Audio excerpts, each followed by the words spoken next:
Hello everyone, मैं विकास।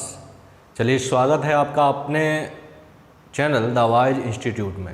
शुरुआत करेंगे आज के आपका जो टॉपिक है हिंदी व्याकरण में जो चल रहा है संधि।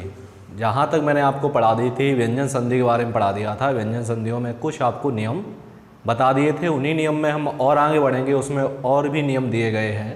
तो आपका नियम है ता संबंधी नियम, जो चौथा नियम चल रहा है, उसी में और भी कई पॉइंट हैं, वो भी हम समझेंगे। ठीक है, तो पहला पॉइंट मैंने बता दिया था। दूसरा पॉइंट है आपका ता के बाद यदि क्या है जा या फिर झा हो तो ता जा में बदल जाता है। जो ता है वो किस में बदल जाएगा आपका?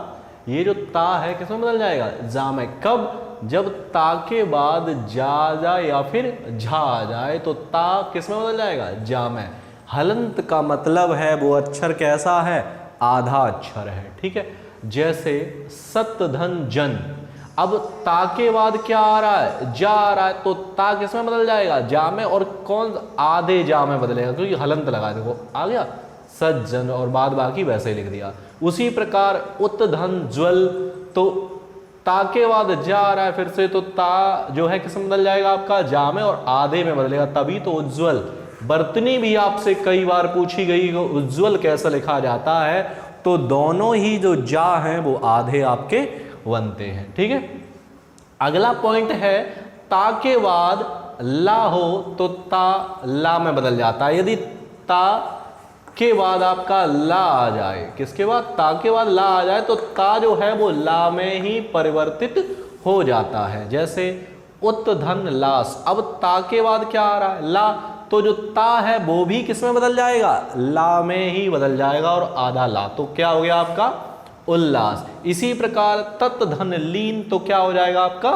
तल्लीन। ठीक है, इसी का अगला नियम है ता का। ता के बाद यदि हा हो तो ता के स्थान पर दा आ जाएगा, और हा के स्थान पर क्या आ जाएगा? धा आ जाएगा। जैसे तत् धन हित। अब ता के स्थान पर आपका क्या आ जाएगा? जैसा दिया गया है दा, और हा के स्थान पर धा, तो तत् धन हित तो क्या हो जाएगा? तद्हित। उत धनहार तो क्या हो जाएगा आपका? उद्धार। क्लियर हुआ?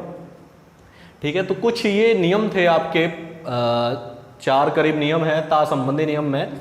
आगे बढ़ते हैं, नियम आपका 5वां है ना संबंधी नियम।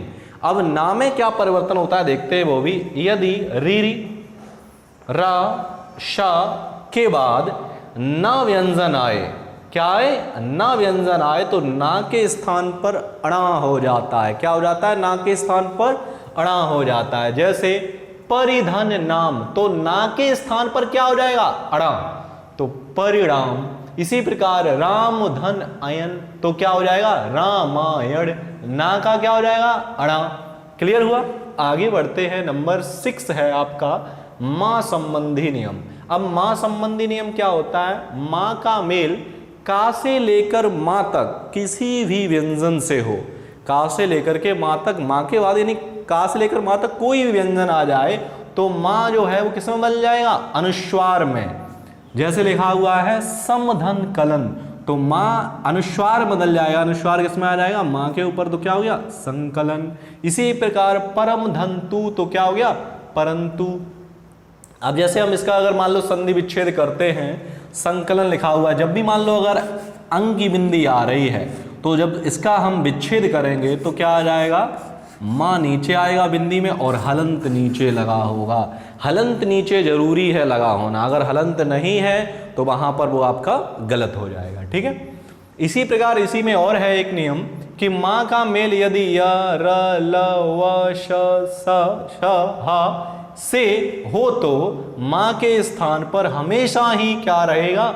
अनुस्वार। तब भी यानी व्यंजन, कोई भी व्यंजन आए मां के बाद तो अनुस्वार में ही बदल जाएगा। जैसे समधन योग तो संयोग, समधन विधान तो संविधान।